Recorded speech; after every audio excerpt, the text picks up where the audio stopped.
शांति 14/10/2022 की मुरली है। ज्ञान के सागर, आनंद के सागर शिव परमात्मा कहते, मीठे बच्चे तुम्हें पढ़ाई का बहुत कदर रखना है। बीमार हो, मरने पर भी हो तो भी क्लास में बैठो। कहा जाता है ना, ज्ञान अमृत मुख में हो तब प्राण तन से निकले। आज बाबा पढ़ाई के ऊपर हमारा अटेंशन खिंचवाते हैं। कहते बच्चों को पढ़ाई का बड़ा कदर होना चाहिए, क्योंकि भगवान स्वयं हमें पढ़ाते हैं तो हमें कदर होना चाहिए ना। देखो, पढ़ाई मुरली 4 पेज की होती है। बाबा हमको लव लेटर लिखते हैं। बाबा बड़े प्यार से हमको पढ़ाते हैं, तो हमको भी बड़े प्यार से पढ़ना चाहिए। इसीलिए कहते हैं ना, जिसे बाबा से हो प्यार वो मुरली से कैसे करें इनकार। प्रश्न है, कई बच्चे बाप से बेमुख करने के निमित्त बन जाते हैं, कब और कैसे?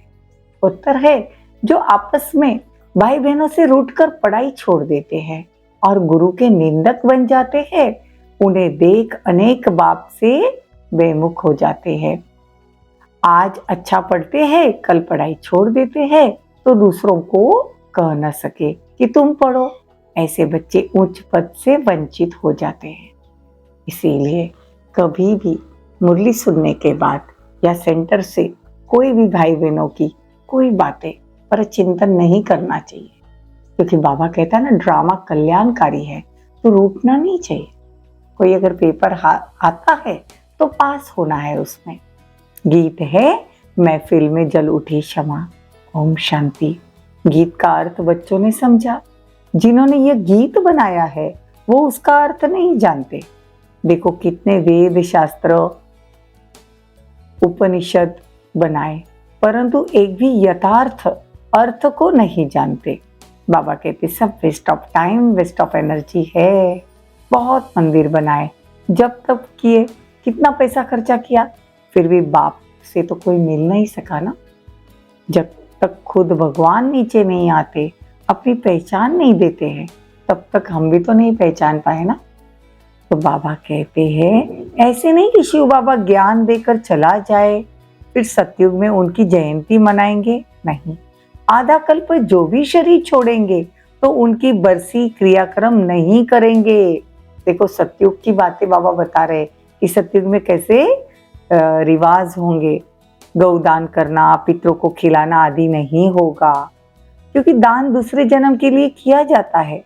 सतयुग में तो तुम प्रारब्ध भोग रहे हो, तो ऐसी रस्म रिवाज भक्ति की नहीं होगी, क्योंकि ज्ञान की रस्म रिवाज और भक्ति की रस्म रिवाज अंतर है ना।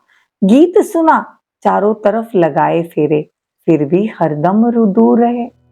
4 धाम की यात्रा की, मंदिर मस्जिद गुरुद्वारे कहाँ कहाँ भगवान को नहीं ढूंढा, लेकिन भगवान से दूर ही रहे। भक्ति मार्ग में भी देखो कितना माथा मारा, फिर भी बाबा से नहीं मिल सके। जब तक बाबा खुद ना आए और हमको न मिले, तब तक हम बाबा से नहीं मिल सकते। देखो संगम युग में भगवान आते हैं। लोग कहते आत्मा परमात्मा युगे युगे आते हैं, ये तो रॉन्ग है ना। युगे युगे नहीं आते, कल्प के संगम युग पर आते हैं। कल्प मतलब 5000 साल में एक बार। देखो इस युगे युगे मतलब संगम तो हर जगह आता है। सतयुग त्रेता में भी संगम, त्रेता द्वापर में भी संगम, द्वापर कलयुग में भी संगम, लेकिन बाबा आते हैं कलयुग और सतयुग के बीच में।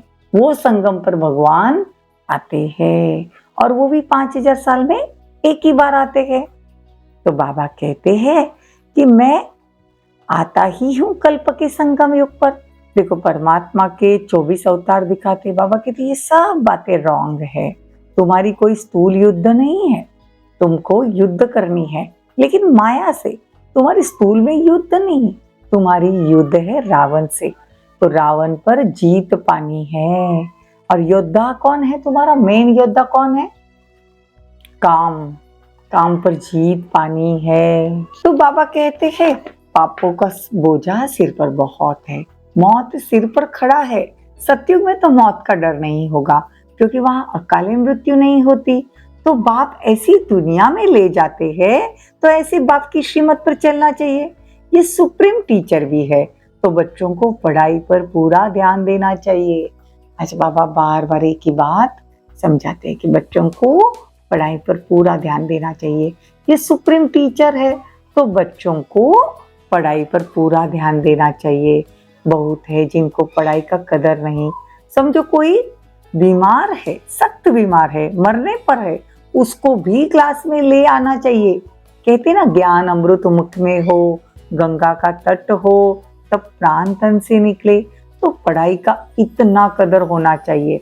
अगर लाचारी हालत में क्लास में नहीं ले जा सकते, तो उनको घर में ही शिव बाबा को याद करवाना चाहिए। परंतु पढ़ाई पर बच्चों का पूरा ध्यान नहीं है। बाप कहते रजिस्टर लाओ तो मालूम पड़े कि कहाँ तक कौन पढ़ता है। आज बाबा टीचर बनकर सबकी क्लास ले रहे हैं। तो बाबा कहते हैं धंधा आदि भल करो, लेकिन बाबा को याद करो। देखो, वो ब्राह्मण जो रहते हैं वो कच्छ में कुरम रखते हैं। तुम्हारे पास है सच, तुम सचखंड के मालिक बनते हो ना, तो तुम्हारे ऊपर बड़ी जवाबदारी है। इसलिए खबरदार रहना चाहिए। मेहनत करना है, पढ़ना है और पढ़ाना है। ऐसे नहीं सिर्फ पढ़ना है, तुम प्रवृत्ति मार्ग वाले हो। 8 घंटा भल घर में काम करो, लेकिन बाबा कहते हैं दूसरा याद घंटा बाबा की याद करो, सर्विस करो। हम गॉडली स्टूडेंट है ना, तो गॉडली सर्विस पर है। तो गॉडली सर्विस पर अगर हम है, तो हमको अच्छे से अपनी जवाबदारी निभानी है, तभी तो सतयुग में उच्च पद मिलेगा। नहीं तो रजिस्टर हमारा खराब हो जाएगा। बाबा कहते हैं, कई बच्चे कहते बाबा ऐसे तूफान आते हैं। बाबा कहे देखते हैं कि तुम कहां तक आए हो। देखो बाबा क्या कहते हैं। बाबा कहते, बच्चे कहते कि तूफान आते। बाबा कहते तूफान तो आएंगे ना, सबसे पहले तूफान तो मेरे पास आते, मतलब ब्रह्मा बाबा के पास। तो बाबा तो अनुभवी है ना, तो बाबा बताता है माया हैरान करेगी, नींद भी नहीं करने देगी, लेकिन तुमको माया पर जीत पानी है। आत्मा परमात्मा अलग रहे बहुत काल, सुंदर मेला बना दिया जब सदगुरु मिला दलाल। देखो, हम आत्माएं 5000 साल परमात्मा से दूर रही, तो आत्मा परमात्मा अलग रहे बहुत काल, सुंदर मेला बना दिया जब सदगुरु मिला दलाल। दलाल कौन? ब्रह्मा बाबा। ब्रह्मा बाबा के शरीर में शिव बाबा हमको मिला। तो बच्चों को बाबा का बड़ा कदर होना चाहिए। तब तो बाप कहते हैं ना, सर्वधर्मान्नि परित्यज्य मां में एकम याद करो। इसका अर्थ दुनिया वाले थोड़े ही जानते हैं। बाप कहते हैं कि वो तो जंगली तोते की तरह गीता रटते हैं, कंठ कर लेते हैं ना। तुम तो देखो बाबा की हर एक बात धारणा कर कर उसको, मतलब कथनी और करनी हमारी समान होनी चाहिए, धारणा होनी चाहिए। मुरली सुनकर मुरली धारण करना बहुत जरूरी है। तुम बच्चे तो कल्प पहले देवता के थे, अब ब्राह्मण बने हो और फिर देवता बनेंगे। वही कल्प पहले नंबरवार पुरुषार्थ अनुसार देवता बनेंगे, और तो देवता बन न सके। ये तो सैपलिन लग रहा है, देवी देवता धर्म का सैपलिन लग रहा है। तो विनाश के आसार तो तुम देख रहे हो कि कैसे यवनों और कौरवों की लड़ाई लगी ड्रामा अनुसार। नथिंग न्यू, नथिंग न्यू, ये सब होना ही है। बाबा कहते हैं लड़ाई लगेगी, भूकंप होंगे, पूरा विनाश होगा, सब देखेंगे। परमात्मा ने अब ऑर्डिनेंस निकाला है कि पवित्र बनो। अरे तुम कहते हो ना खाने के लिए नहीं, देखो कहते ना कि पवित्र बनेंगे तो दुनिया कैसे चलेगी। तो बाबा कहते कि दुनिया वाले कहते दुनिया वालों को खाने के लिए नहीं, तो प्रजा कम होनी चाहिए ना। तो कहते दुनिया कैसे चलेगी अगर हम पवित्र रहेंगे तो। लेकिन तुम बच्चे तो अब अच्छी रीति सब समझ गए हो। अच्छा, मीठे मीठे सिक्के लदे बच्चों प्रति माता पिता बाप दादा का याद प्यार और गुड मॉर्निंग। रूहानी बाप की रूहानी बच्चों को नमस्ते। हम रूहानी बच्चों की रूहानी माता पिता बाप दादा को याद प्यार, गुड मॉर्निंग, नमस्ते, थैंक यू, बहुत बहुत शुक्रिया। धारणा के लिए मुख्य सार, घर का काम करते भी समय निकाल रूहानी सेवा जरूर करनी है। अपने को सर्विस बढ़ाने की जिम्मेदार समझना है, डिसर्विस नहीं करनी है, सर्विस करनी है। पढ़ाने वाला स्वयं सुप्रीम टीचर है, इसलिए पढ़ाई का बहुत बहुत कदर होना चाहिए। किसी भी हालत में पढ़ाई मिस नहीं करनी चाहिए। अंडरलाइन। वरदान बहुत सुंदर वरदान है। एकाग्रता के अभ्यास द्वारा मन बुद्धि को अनुभव की सीट पर सेट करने वाले निर्विघ्न भव। एकाग्रता के अभ्यास द्वारा मन बुद्धि को अनुभव की सीट पर सेट करने वाले निर्विघ्न भव। एकाग्रता की शक्ति सहज ही निर्विघ्न बना देती है। इसके लिए मन और बुद्धि को किसी भी अनुभव की सीट पर सेट कर दो। एकाग्रता की शक्ति स्वतः ही एक बाबा दूसरा न कोई यह अनुभूति कराती है।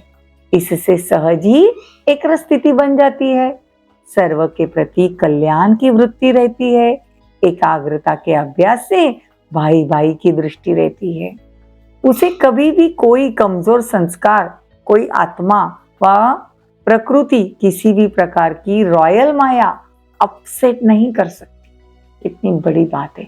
एकाग्रता की शक्ति, हमारा मन बुद्धि सिर्फ बाबा की याद में, बाबा के अनुभवों में खोया हुआ हो तो देखो एक स्थिति हो जाती है। अपने आप एक बाबा दूसरा न कोई, तो हमारी भाई भाई की दृष्टि हो जाती है कि हम आत्मा भाई भाई है।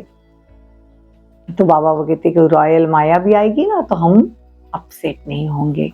स्लोगन, सेकंड में विस्तार को सार में समाने का अभ्यास ही अंतिम सर्टिफिकेट दिलाएगा। सेकंड में विस्तार को सार में समाने का अभ्यास अंतिम में सर्टिफिकेट दिलाएगा। यह अभ्यास बहुत जरूरी है। ओम शांति। हम सभी मन बुद्धि को एकाग्र करेंगे।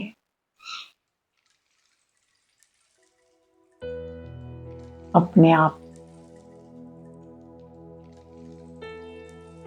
आप पर प्रकृति के बीच में मैं आत्मा एकदम अलर्ट हो जाओ 1 मिनट के लिए और देखो मन बुद्धि को एकाग्र कर कर अपने को आत्मा महसूस करो। प्रकृति के बीच में एक स्टार चमक रहा है।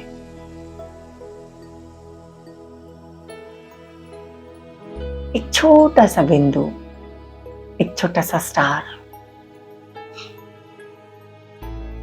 मैं आत्मा मास्टर सर्वशक्तिवान हूं। मुझसे चारों ओर शक्तियों की किरणें निकल रही है। देखो अपने आप को, मैं आत्मा पॉइंट ऑफ एनर्जी, शक्ति स्वरूप मास्टर सर्वशक्तिवान हूं। मेरी प्रकृति से प्रकाश ही प्रकाश निकल रहा है। अब मैं आत्मा स्थूल देह को छोड़ ऊपर की ओर उड़ रही हूं। अनुभव की सीट पर सेट कर दो। देखो अपने आप को, मैं आत्मा चांद तारों से भी पार, इस 5 तत्व की दुनिया से भी पार सूक्ष्म वतन जा रही हूं।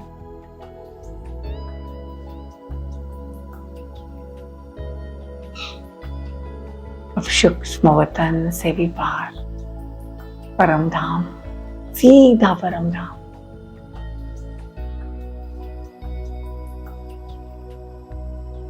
सुनहरी लाल प्रकाश की दुनिया, शांति का अनुभव करो।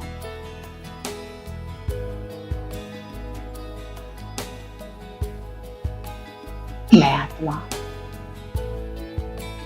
शांति के सागर शिव बाबा से शांति की किरणें ले रही हूं। की शांति की किरणें मुझ आत्मा को एकदम शांत बना रही है, शीतल बना रही है।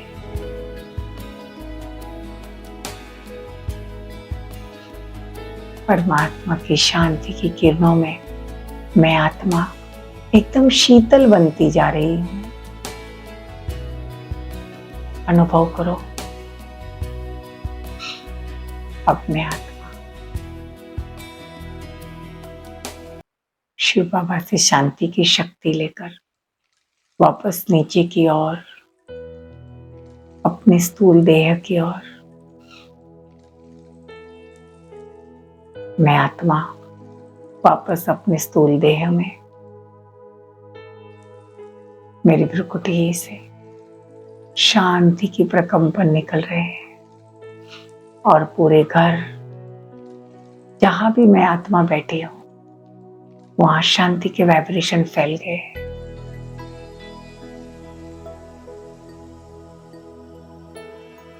ऐसे अभ्यास 1-1 मिनट का शांति की शक्ति जमा करनी है। तब अनेक मुरली में कहा था कि बच्चे अंत में शांति की शक्ति ही काम में आएगी। अब इसे स्टॉक जमा करो। ओम शांति। ओम शांति।